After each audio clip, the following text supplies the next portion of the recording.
4 days after giving birth, my millionaire mother-in-law brought lawyers and an $18 million check demanding my baby. I calmly walked out with my daughter, refusing to take a single penny. They thought I was defenseless, but as a forensic auditor, I exposed their secrets and destroyed their billion-dollar empire. I'm glad to have you here. Follow my story until the end and comment the city you're watching from, so I can see how far my story has reached. My name is Celeste Rowan. I'm 34 years old, and 4 days after giving birth to my daughter, my life took a turn I never saw coming. That morning had started peacefully. I was sitting in a hospital bed, exhausted but happy, holding my daughter while she slept against my chest. For the first time in months, I wasn't thinking about work, deadlines, or financial reports. Just her. A nurse stopped by and smiled. Getting any sleep? About 20 minutes at a time. That's motherhood. We both laughed. At that point, my biggest problem was figuring out how to function without sleep. Then I checked my phone. Still nothing from my husband, Graham. No text. No call. I tried not to dwell on it. His schedule had always been unpredictable. Still, our daughter had been born 4 days earlier. I kept expecting him to show up. About an hour later, I heard voices outside my room. Professional voices. The kind you hear outside boardrooms. Then the door opened. Lorraine Blackthorne, my mother-in-law. She walked in wearing a tailored suit, followed by 3 people carrying briefcases. 2 men, 1 woman, lawyers. My stomach tightened immediately. Lorraine? Good morning, Celeste. Most grandmothers arrive with flowers. Lorraine arrived with attorneys. One of them placed 2 folders and a sealed envelope on the table beside my bed. Nobody sat down. Nobody asked how I was recovering. What is this? I asked. Lorraine folded her hands. I'd like you to review some documents. In a hospital room? Timing is important. One attorney opened the first folder and turned it toward me. I looked down.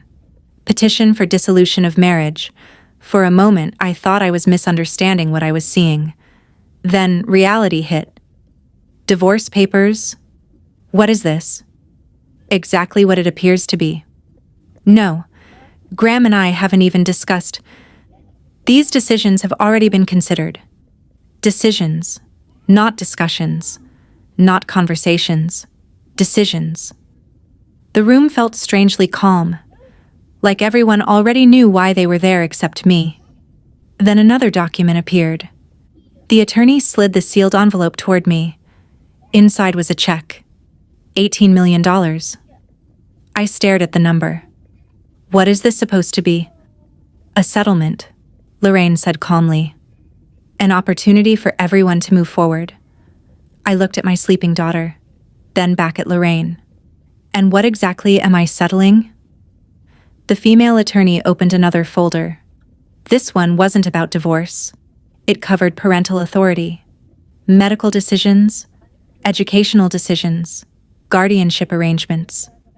A cold feeling settled in my chest. I looked directly at Lorraine. You want my child. Nobody corrected me.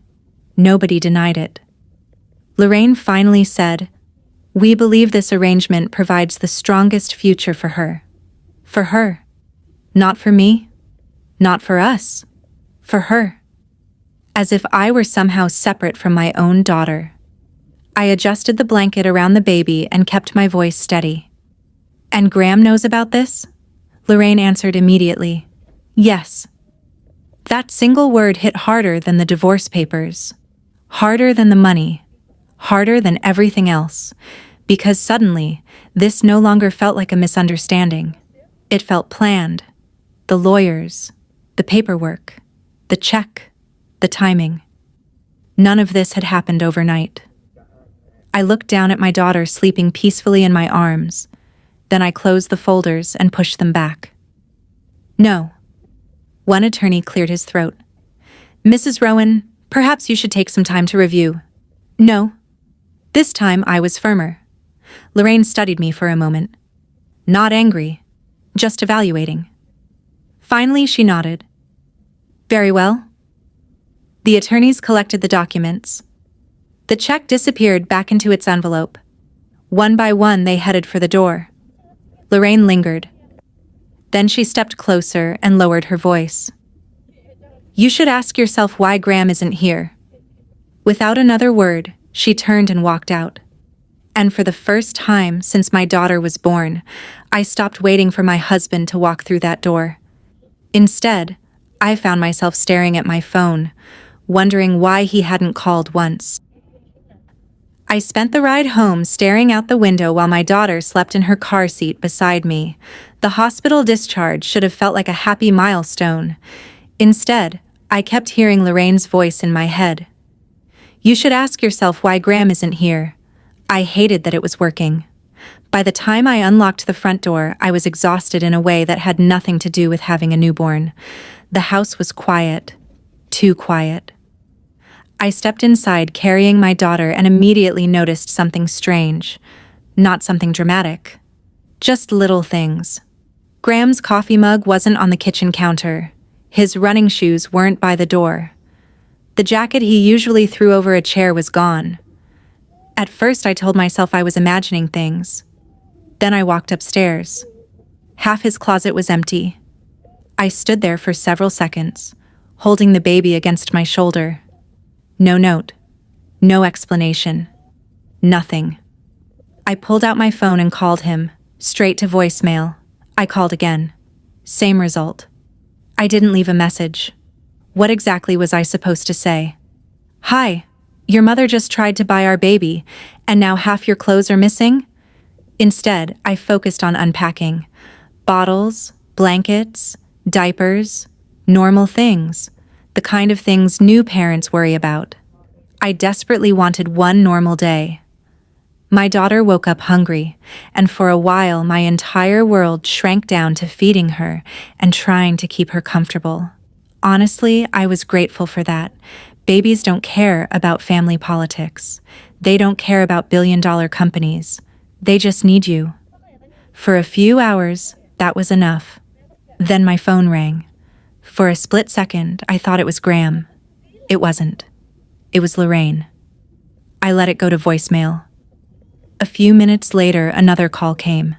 This time from one of the attorneys. I ignored that one too. Then an email arrived. Then another. None of them sounded openly threatening. That almost made them worse. Everything was polite, professional, carefully worded, as if they were discussing a business transaction instead of my child. I closed the email app without responding. A little later, my friend Rachel stopped by with groceries. The second she saw my face, she put the bags down. What happened? I hadn't planned on telling anyone, but the words came out anyway. The lawyers, the divorce papers, the check, the custody documents. Rachel stared at me. You're serious? I wish I wasn't. And Graham knew? According to Lorraine. Rachel sat down slowly. Celeste, that's insane. That was probably the simplest and most accurate description anyone could have given. For the first time all day, I laughed. A tired laugh, but still a laugh. Rachel stayed for an hour and helped with the baby. Before leaving, she stopped near the door. Have you actually spoken to Graham? No. Then don't make assumptions until you hear it from him. I nodded.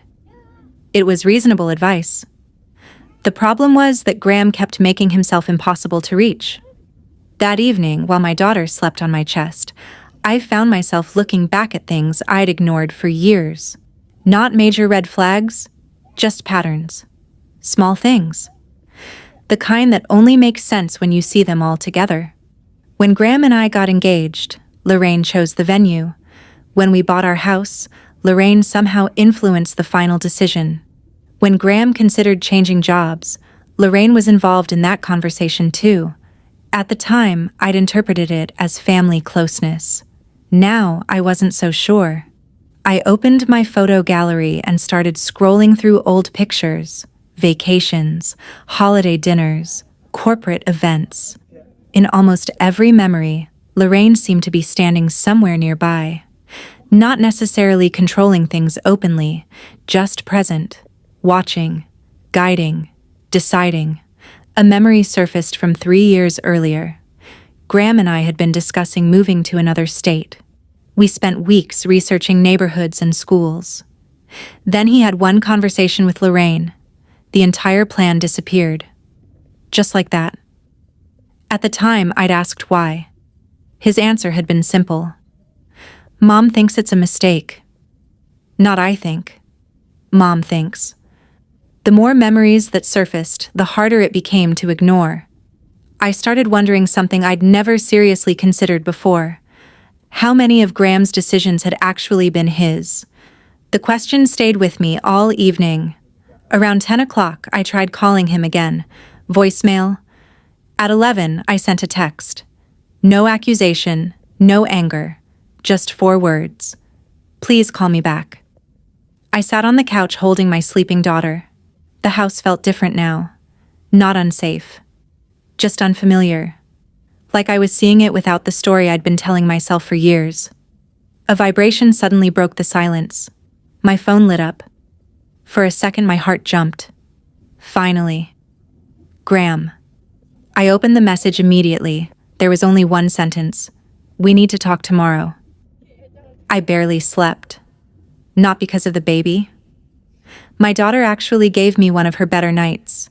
It was Graham's message that kept replaying in my head. We need to talk tomorrow.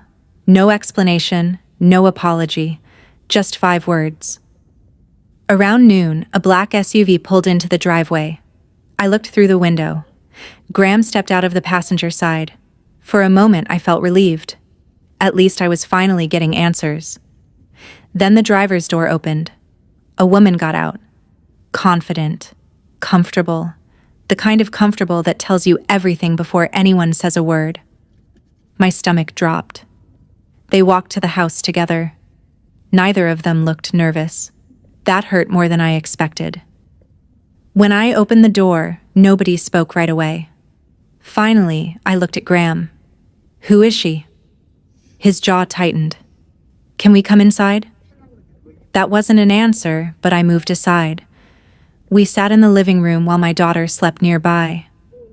The woman kept glancing toward the bassinet. I didn't like that. Graham cleared his throat. Celeste, this is Vanessa. Hi, she said quietly. I looked at Graham. How long? His eyes dropped. That was answer enough. Still, I wanted to hear it. How long? A few months. I laughed once. A few months? The silence that followed told me there was more to that story. I turned to Vanessa. While I was pregnant? She looked away. That was all I needed. Celeste. No.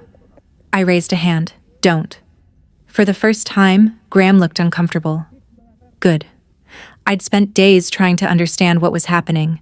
Apparently, he'd spent those same months building a different life. The baby stirred, and I stood to check on her. For a moment, the room was quiet. My daughter needed her blanket adjusted. The adults around her were ending a marriage. I sat back down. What exactly are you here to tell me?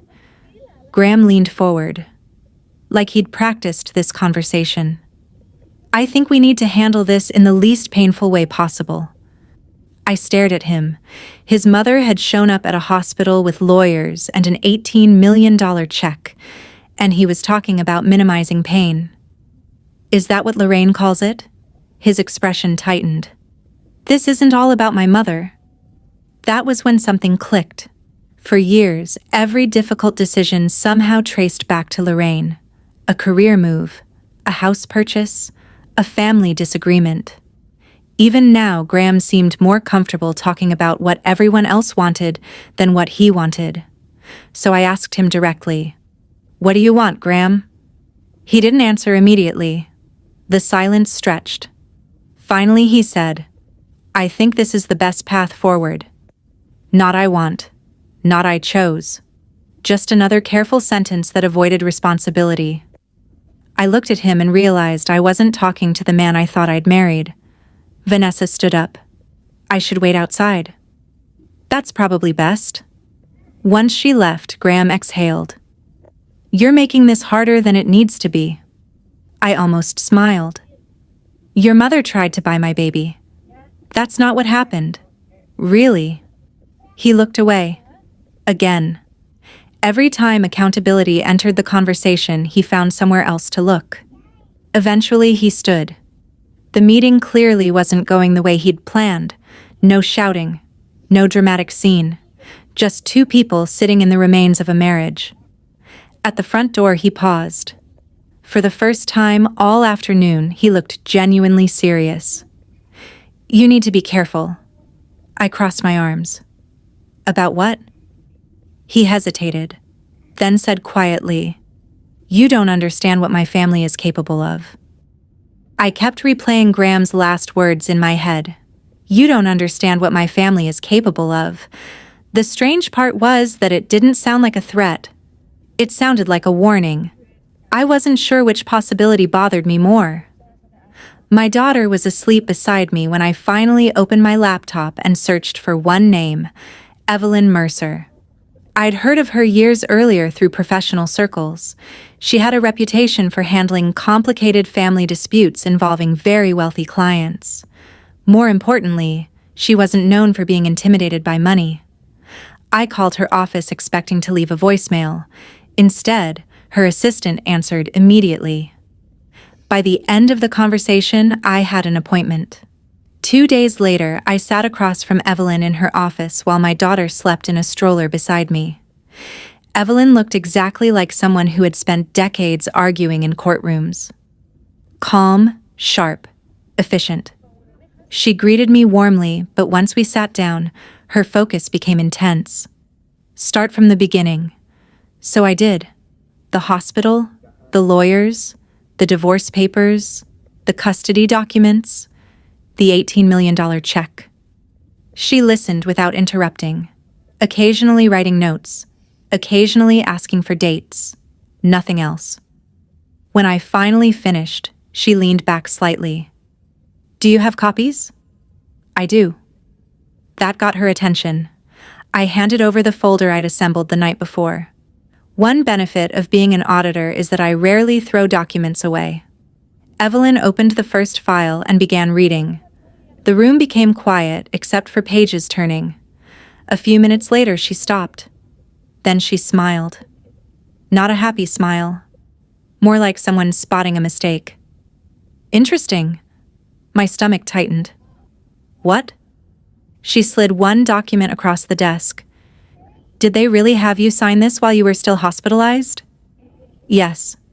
"How long after giving birth?" 4 days. She nodded slowly, then reached for another document. And another. The more she reviewed, the more notes she made. For the first time since arriving, I noticed she seemed less concerned than before. Not more. Less. That surprised me, because I felt like my entire life was falling apart. Evelyn looked almost encouraged. Finally, she set her pen down. "Okay." That single word felt important. "Okay good or okay bad?" I asked. She laughed softly. "Good for you." That was the first encouraging thing anyone had said in days. I exhaled without realizing I'd been holding my breath. Evelyn tapped the stack of papers. "Celeste, wealthy families often assume aggressive legal action is the same thing as strong legal action." "What does that mean?" "It means they sometimes get careless." I sat forward. She continued. "Several of these documents raise serious questions." My attention locked onto every word. She pointed toward one page. "You were recovering from childbirth." Another page. "You were under medical supervision." Then another. And according to these timestamps, some of these conversations happened under circumstances a judge may not view favorably. For the first time since Lorraine entered that hospital room, I felt something I hadn't felt in days. Relief. Small. Careful. But real.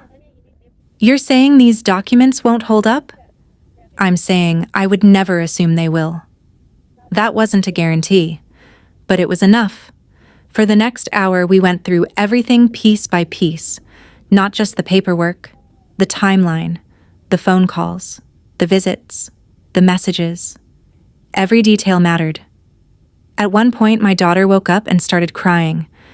I immediately apologized. Evelyn waved me off. Trust me, she's not the loudest client I've ever worked with. That made me laugh. An actual laugh. The first genuine one I'd had in a while. By the end of the meeting, I felt different. The situation hadn't improved. Graham was still gone. The marriage was still collapsing. Lorraine was still trying to take control. But the panic that had followed me since the hospital was starting to loosen its grip. For the first time, I felt like I was standing on solid ground. Evelyn closed the final folder. Then she studied me for a moment. Not the documents. Me. There's something else. What? She folded her hands. You work in forensic auditing. I do. You investigate financial irregularities for a living. I nodded. Now I wasn't sure where this was going. Evelyn glanced toward the stack of Blackthorne paperwork, then back at me. Has anything unusual ever happened around their company finances? Evelyn's question hung in the air for a few seconds. Has anything unusual ever happened around their company finances? I didn't answer immediately, not because I was hiding anything, because the honest answer was complicated. Maybe. Evelyn raised an eyebrow. Maybe? I leaned back in my chair. The problem is that I'm a forensic auditor. I notice unusual things everywhere.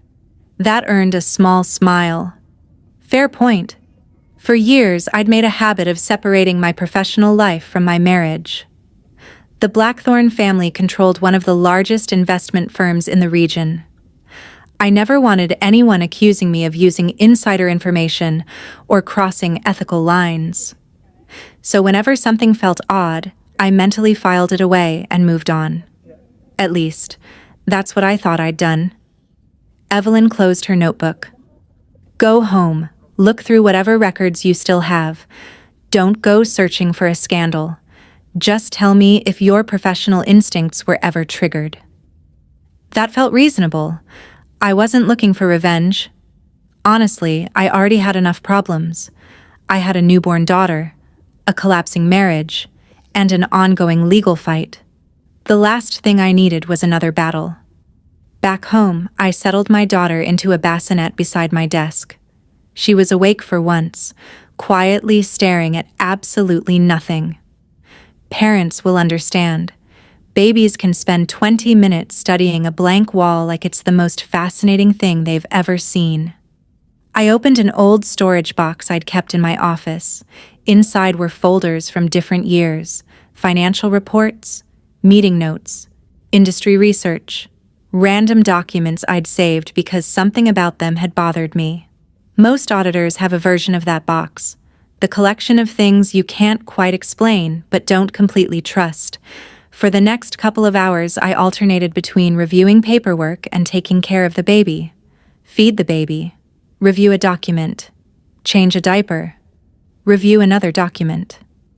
It wasn't exactly the glamorous life people imagine when they hear forensic auditor.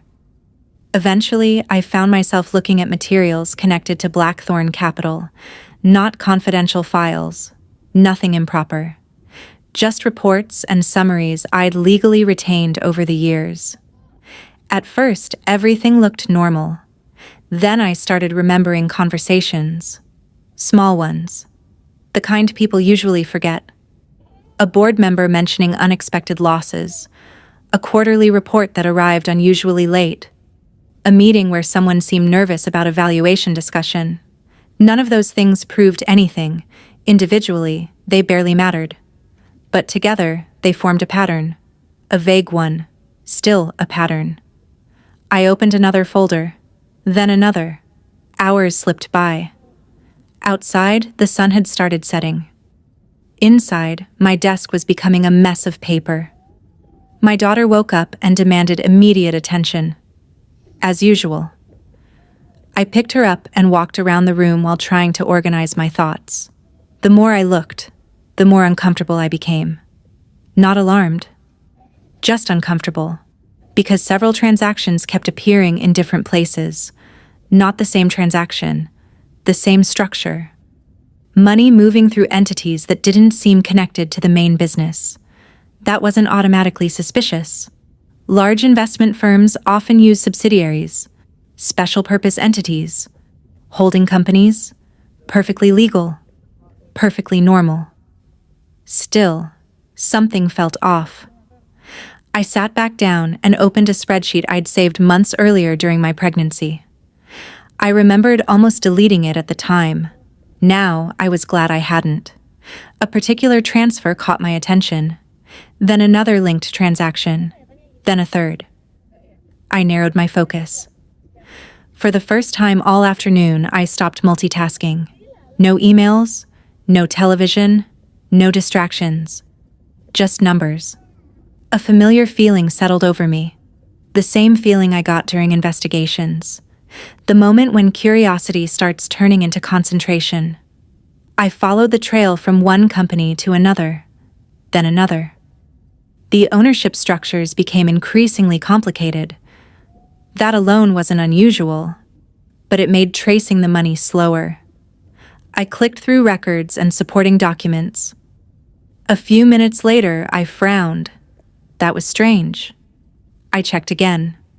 Then a third time. The transaction hadn't gone where I expected. The money led to a company name I didn't recognize, not a subsidiary I'd ever heard discussed, not a business partner I remembered seeing in reports. Nothing. I searched my files. No references, no notes, no mentions anywhere. Just that single company, sitting quietly at the end of the transaction trail. I leaned closer to the screen and read the name again, because I was absolutely certain of one thing. In all my years around Blackthorne Capital, I'd never heard of it before. My daughter chose 2:30 in the morning to remind me that investigations are a lot easier than parenting.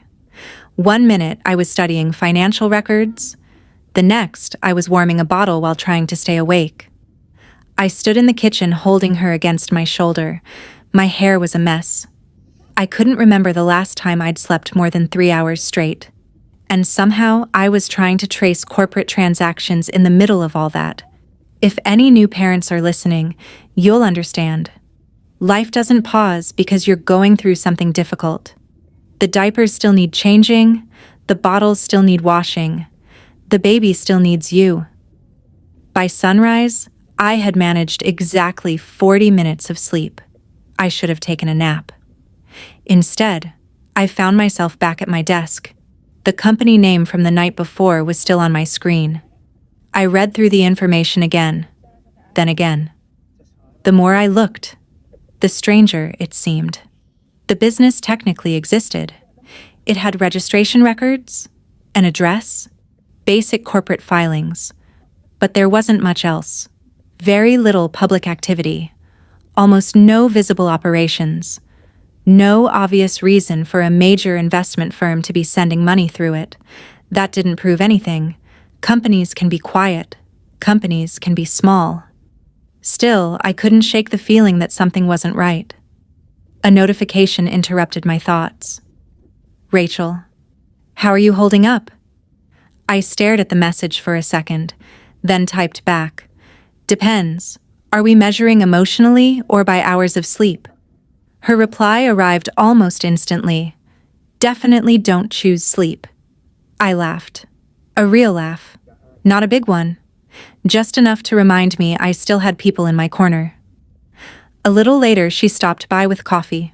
When she saw the stacks of documents on my dining table, she groaned. Oh no. What? That's your work face. I smiled. I have a work face? You absolutely have a work face. She pointed toward the paperwork. That's the same expression you get before finding problems nobody else notices. For the first time in days, hearing that felt good. Because lately I'd been questioning everything. My marriage, my judgment, my decisions. But forensic auditing was different. That was the one area where I trusted myself completely. After Rachel left, I returned to the records, Hours passed. Feed the baby. Review documents. Rock the baby to sleep. Review more documents. Repeat. The routine became strangely comforting. Life and investigation running side by side. Eventually, I tracked down the address associated with the company. That raised another question. The listed location appeared to be a small office suite. Nothing unusual there. But when I dug deeper, the address seemed connected to dozens of unrelated businesses. Most had generic names, minimal activity, almost no public presence. I leaned back in my chair. That was interesting, not illegal. Just interesting. The kind of thing an auditor notices. The kind of thing an auditor remembers. I opened a fresh spreadsheet and started organizing everything. Dates, transfers, entities, connections. At first, the pattern seemed random. Then it slowly started making more sense. Money wasn't simply moving into the company. It was moving through it. That distinction mattered. A lot. I followed another transaction trail, then another. My daughter woke up crying halfway through. I picked her up and continued reviewing documents one-handed. Not efficient. But motherhood doesn't wait for convenient timing. By evening, my eyes were burning from staring at screens. I was about to shut everything down when a familiar instinct stopped me. The same instinct that had helped me uncover problems throughout my career. The feeling that one more click might matter. So I followed one final transaction, then another. The trail eventually left the first company entirely. I frowned. That hadn't happened before. I checked the records again. The money wasn't ending there. It was continuing somewhere else. I opened the linked filing. A different company name appeared on the screen. One I'd never seen before. Different registration, different ownership structure, but somehow connected.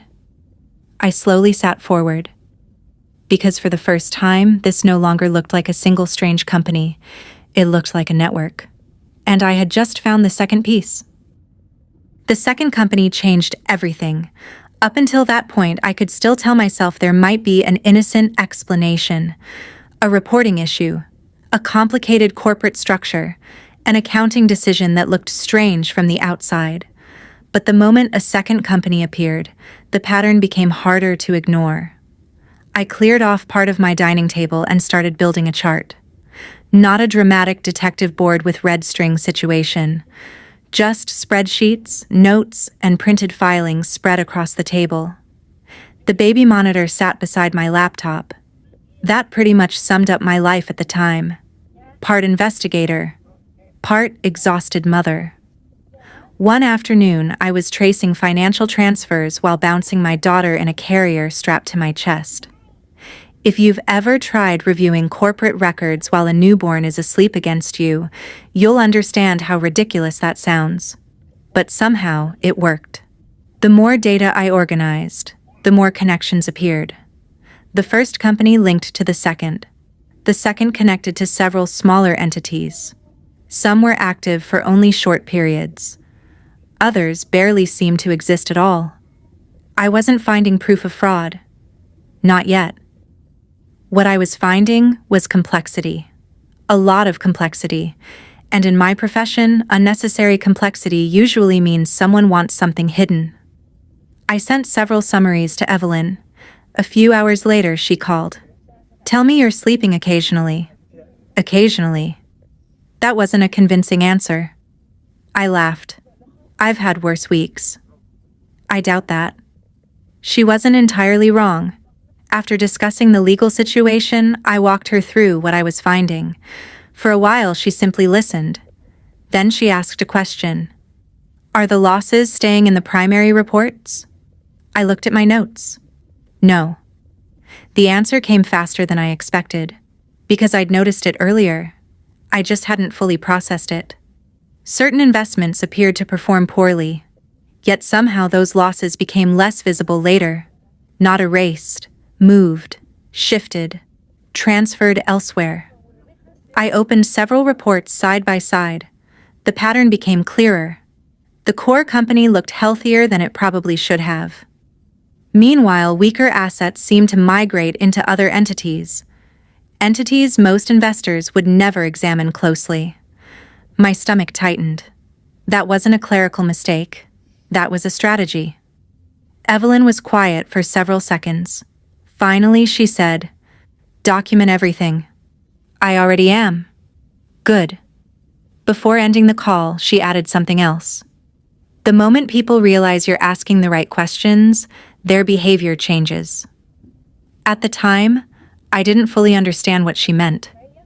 A few days later, I did. The first letter arrived by courier. Official, polite, professional. It warned me against accessing confidential company information, which was ironic, because I wasn't accessing confidential information. Everything I was reviewing came from records I legally possessed or public filings. Then another letter arrived. Then another. Different wording. Same message. Stop looking. A week earlier, those letters would have intimidated me. Now they mostly annoyed me. What bothered me more was the timing. Nobody had cared what I was doing before. Suddenly people cared. A lot. Around the same time, I noticed Lorraine's tone changing. Not directly. Mostly through attorneys. The messages became less dismissive. More cautious. More precise. It was subtle, but noticeable. At first, she'd treated me like an obstacle. Now it felt like she was trying to measure how much I actually knew. One evening, Rachel stopped by again. She found me sitting on the floor beside my daughter's playmat with documents scattered around me. She looked at the paperwork, then at the baby, then back at me. "This is officially the weirdest maternity leave I've ever seen. Tell me about it." She sat down beside me. For a few minutes, we watched my daughter unsuccessfully attempt to grab one of her toys. It was one of those normal moments I'd started appreciating more than ever. No lawyers, no corporate filings, just a baby trying to figure out how her own hands worked. Eventually, Rachel nudged a stack of papers with her foot. "You think you're onto something?" I looked across the room at the chart I'd built. Lines, dates, transfers, entities, patterns. For the first time, I answered honestly, "Yeah." Not because I had all the answers, but because the pieces were starting to fit together. Later that night, after feeding the baby and finally getting her asleep, I returned to my desk. A new email notification appeared. No subject line, no name, just an unfamiliar address. For a moment, I assumed it was spam. Then I opened it. The message contained only one sentence. "You're looking in the right places. We need to talk." At the bottom was a note. "I still work for Blackthorne Capital." I read the email 3 times before replying. Not because it was complicated, because I didn't know if it was real. For all I knew, it could have been someone trying to figure out how much I had discovered. Or worse, someone connected to Lorraine. Evelyn's response was immediate when I forwarded it to her. "Assume nothing. Verify everything." That sounded exactly like Evelyn. A day later, after several cautious exchanges, the anonymous employee agreed to meet. Public place. Daytime. No names. No phones on the table. The whole thing felt strangely dramatic. Then again, I was dealing with a family that had sent lawyers into a maternity ward. My sense of normal had shifted significantly. I arranged childcare with Rachel for a couple of hours and drove to a small coffee shop across town. I arrived early. Old habit. I picked a table where I could see the entrance. Then I waited. A few minutes later, someone walked in. Not a senior executive, not a board member. Just a tired-looking man in his 40s wearing an ordinary office badge clipped to his belt. He spotted me immediately. "You Celeste?" I nodded. "You can call me Daniel." I had no idea if that was his real name. Honestly, it didn't matter. He sat down and looked around once before speaking. "I can't stay long." "Then let's not waste time." That earned a small smile. For the next 20 minutes, Daniel told me what he'd seen. Nothing explosive, no secret recordings, no dramatic confessions. Just observations, patterns, concerns. The kind of things employees notice when they've worked somewhere long enough. There were always explanations, he said. For what? Transfers, reclassifications, restructuring. I nodded. That matched what I'd been finding. Did anyone question it? He laughed quietly. People question things all the time. And eventually, they stopped.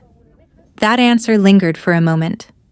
Not because it was surprising, because it felt honest. Most large organizations develop cultures. Some encourage questions. Others teach people not to ask them. Daniel stirred his coffee. I never thought it was outright fraud. The way he emphasized never caught my attention. What did you think? He shrugged. I thought certain numbers always seemed to end up where management wanted them. That was probably the most auditor-like statement I'd heard from a non-auditor. We talked for another half hour. The further we got into the conversation, the more familiar everything sounded. The companies I'd identified, the unusual transfers, the confusing ownership structures. Daniel wasn't introducing entirely new information. He was confirming what I'd already suspected. And strangely, that mattered more, because for weeks I'd been working alone. Alone with spreadsheets. Alone with documents. Alone with my own theories. Now someone else was looking at the same picture and seeing the same thing. That changed something. Not the evidence. Me. For the first time since this entire nightmare began, I didn't feel isolated. I wasn't a paranoid ex-wife hunting for revenge. I wasn't imagining patterns that didn't exist. Someone inside the company had noticed them too. When the conversation started winding down, I asked the obvious question. Why contact me? Daniel looked out the window for a second, then back at me.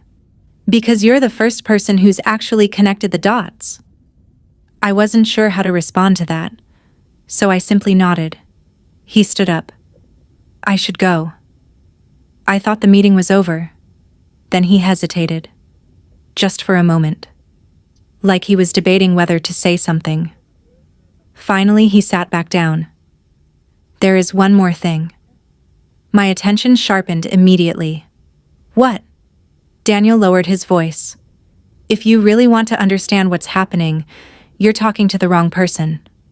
That wasn't what I expected. I frowned. What do you mean? I see pieces of it. He pointed toward me. You found pieces of it. Then he shook his head. But there's someone who spent years investigating this kind of thing.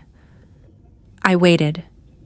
Daniel glanced around one last time before speaking. Nathaniel Brooks. The name meant nothing to me. At least, not yet. He worked regulatory investigations for years, Daniel continued. If anyone can tell you whether what you're seeing is normal or not, it's him. I leaned forward. How do I find him? Daniel reached into his pocket, pulled out a folded piece of paper, and slid it across the table. Then he stood. This time for real. By the time I looked up from the paper, he was already heading toward the door, and written across the center of the page was a phone number, along with 2 words, Nathaniel Brooks. Nathaniel Brooks answered on the 3rd ring. His voice sounded exactly how I imagined a former regulator would sound, direct, impatient, like someone who had spent years listening to excuses. This is Nathaniel. My name is Celeste Rowan. Daniel suggested I call. A brief silence followed. Then, what did Daniel tell you? Not much. Good. That answer caught me off guard. A few days later, I met him in person.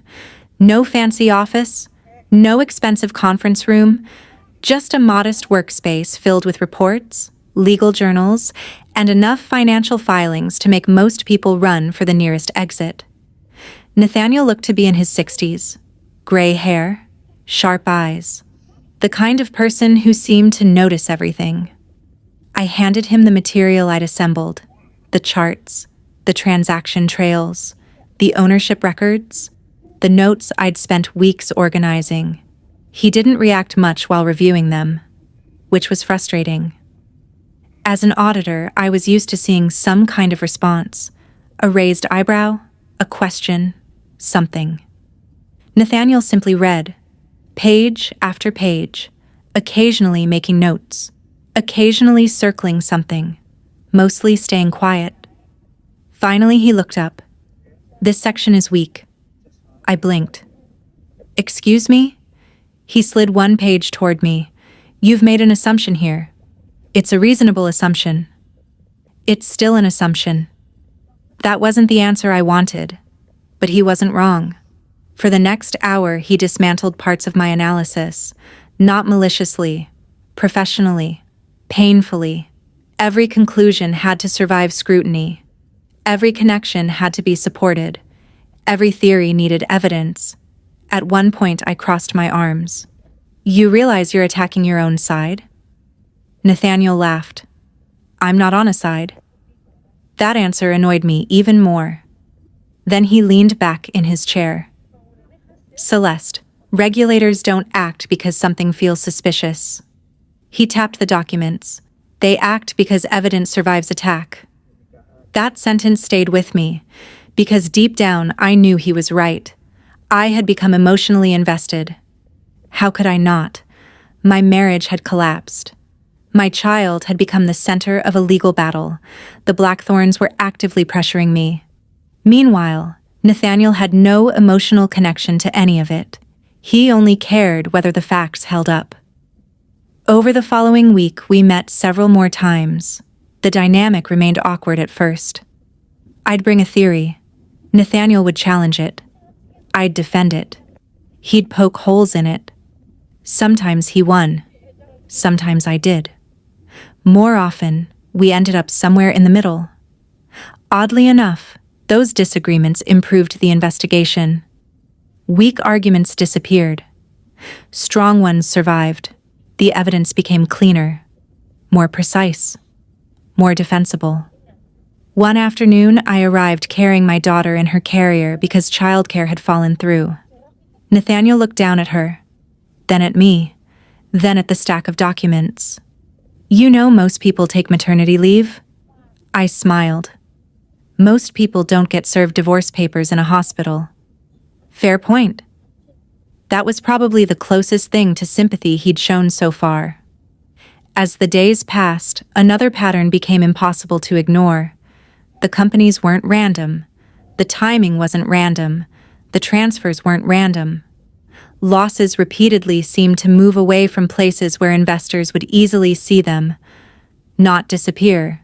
Relocate. Nathaniel reviewed the latest chart I'd prepared, then nodded slowly. For him, that was practically a standing ovation.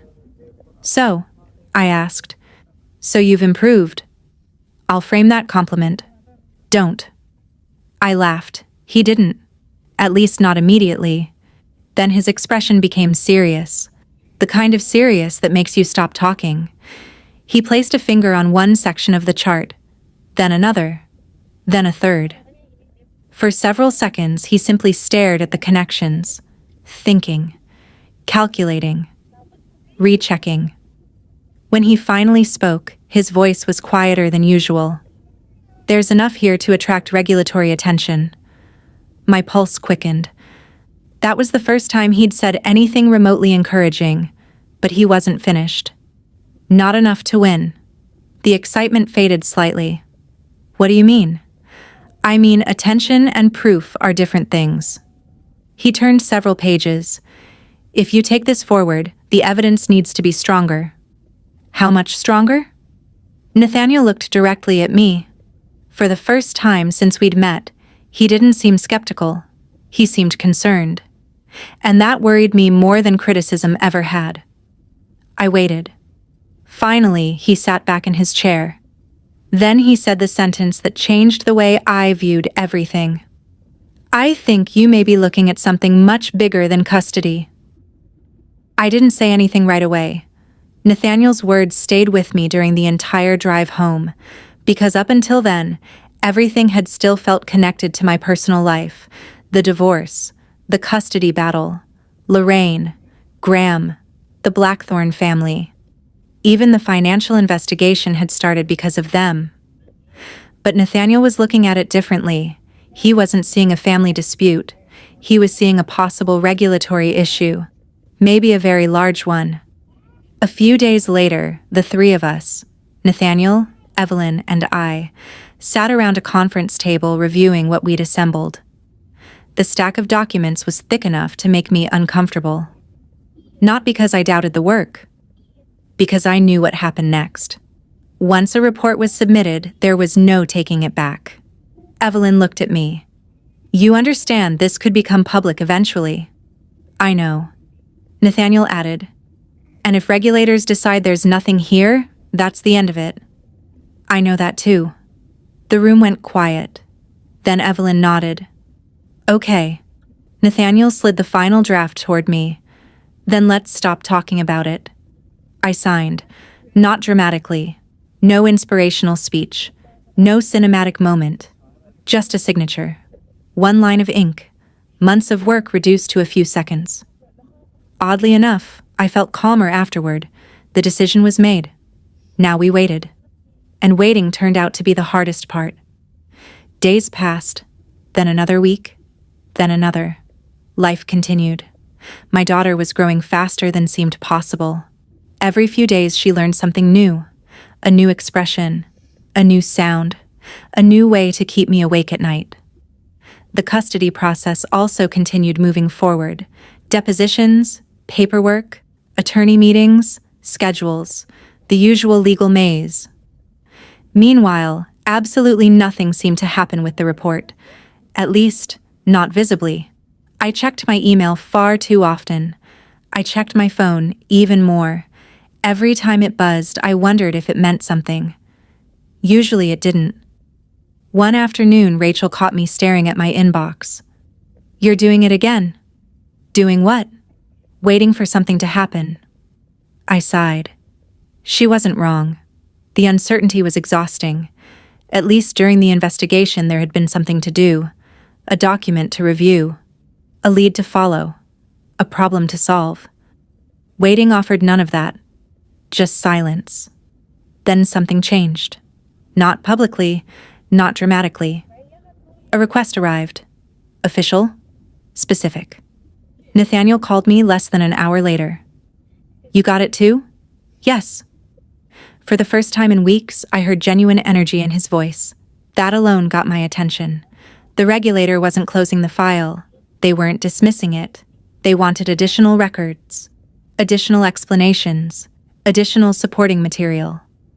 I sat down at my kitchen table. My heart was beating faster than it should have. "What does that mean?" I asked. Nathaniel answered immediately. "It means somebody read it." That was enough. Not victory, not confirmation, but movement. Real movement. Over the following weeks, more requests arrived. Not dozens, just enough. Questions, clarifications, supporting documentation. Every request told us the same thing. The report had survived the first review. People were taking it seriously. Around that same time, something else started happening. Graham began calling more often. At first, I ignored him. Then he started leaving voicemails. The tone was different now. Noticeably different. Less confident, less rehearsed. One evening, I finally answered. "What do you want, Graham?" A long pause followed. Then he said, "How much have you told people?" I almost laughed, not because it was funny, because it was such a revealing question. Not, "How are you?" Not, "How's our daughter?" Not even, "Can we talk?" Just damage control. "I don't know what you're talking about." "Celeste." His voice sounded strained. For the first time since our marriage ended, he actually seemed nervous. That caught my attention. A week earlier, Graham had sounded certain. Now he sounded worried, maybe even scared. We ended the conversation without accomplishing anything, but afterward I sat staring at my phone, thinking. because panic had a way of spreading, and people usually panicked for a reason. Several days later, I was feeding my daughter breakfast when my phone exploded with notifications. One after another. Texts, emails, missed calls. Rachel called first. "Turn on the news." My stomach tightened immediately. "What happened?" "Just turn it on." I grabbed the remote. The financial channel appeared on the screen. A breaking news banner stretched across the bottom. For a second, I simply stared. Then I read the headline. Federal regulators had officially announced an examination involving Blackthorne Capital Holdings, and for the first time, the entire public knew about it. The announcement hit harder than I expected. Not because I was surprised, because everything that had existed in private emails, spreadsheets, and legal meetings was suddenly public. Investors wanted answers. Reporters wanted answers. Board members wanted answers. And for the first time, Lorraine Blackthorne couldn't control the conversation. The weeks that followed were messy. More records surfaced. More transactions were reviewed. The investigation kept expanding. One morning, Nathaniel called. "They're digging everywhere now." "Good." "It is good," he said. "But it's making a lot of powerful people uncomfortable." What surprised me wasn't the investigation, it was how quickly people distanced themselves from Lorraine. Board members who once defended her started asking difficult questions. Several quietly admitted they'd worried about certain financial practices for years. They just never had enough proof to challenge them. Now they did. A few months earlier, I had been sitting in a hospital room holding my newborn, while Lorraine tried to convince me I had no future without her family. Now, her own support system was falling apart, not because of rumors, because facts had finally caught up. Eventually, I was asked to attend a meeting with investors and company representatives. Nathaniel helped prepare me. Evelyn did too. Nathaniel said, "Stick to facts." Evelyn said, "Don't forget you're talking about real people." Both were right. When the meeting started, I didn't talk about my marriage. I didn't talk about Lorraine. I simply presented the evidence, transfers, reporting inconsistencies, corporate structures, verified records. Nothing more. Nothing less. Some people tried minimizing the concerns. Others tried changing the subject. But documents are difficult to argue with. By the end, the discussion wasn't about whether there was a problem. It was about how long it had existed. Not long afterward, Lorraine lost her position. No dramatic scene, no public explosion, just a board deciding it could no longer stand behind her. Nathaniel called me with the news. "She's out." That was all he said. 3 words. Years of power reduced to 3 words. I sat quietly after the call. I expected satisfaction. Instead, I mostly felt exhausted. The custody case reached its conclusion soon afterward. By then, the hospital documents carried little weight.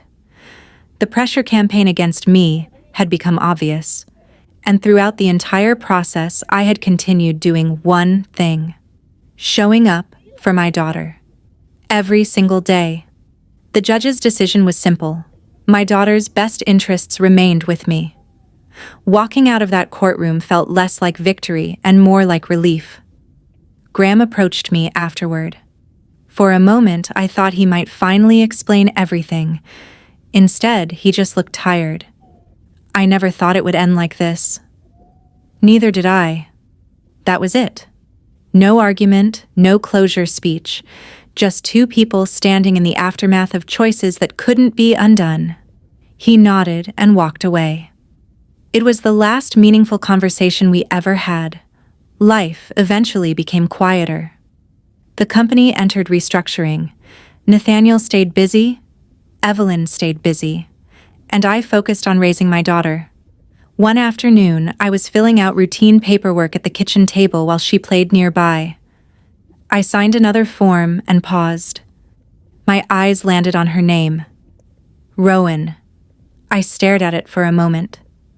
Months earlier, people assumed my goal was defeating Lorraine, exposing the company, winning the legal battle. They were wrong. Those things mattered. But they were never the point. I looked over at my daughter as she sat on the floor, completely fascinated by a stuffed rabbit. And in that ordinary little moment, I realized my biggest victory wasn't bringing down the Blackthorne empire. It was knowing my daughter would never grow up believing her future belonged to it. It belonged to her. If this story teaches anything, it's that power can hide the truth for a while. But facts have a way of surviving longer than influence. Sometimes the strongest response isn't the loudest one. Sometimes it's simply refusing to back down while the evidence speaks for itself. If this story resonated with you, share it with someone who might connect with it. I'd love to hear your thoughts in the comments, especially if you've ever had to stand your ground when people expected you to give in. And if you enjoy stories like this, subscribe for more. Thank you for spending this time with me. Take care, and I'll see you in the next story.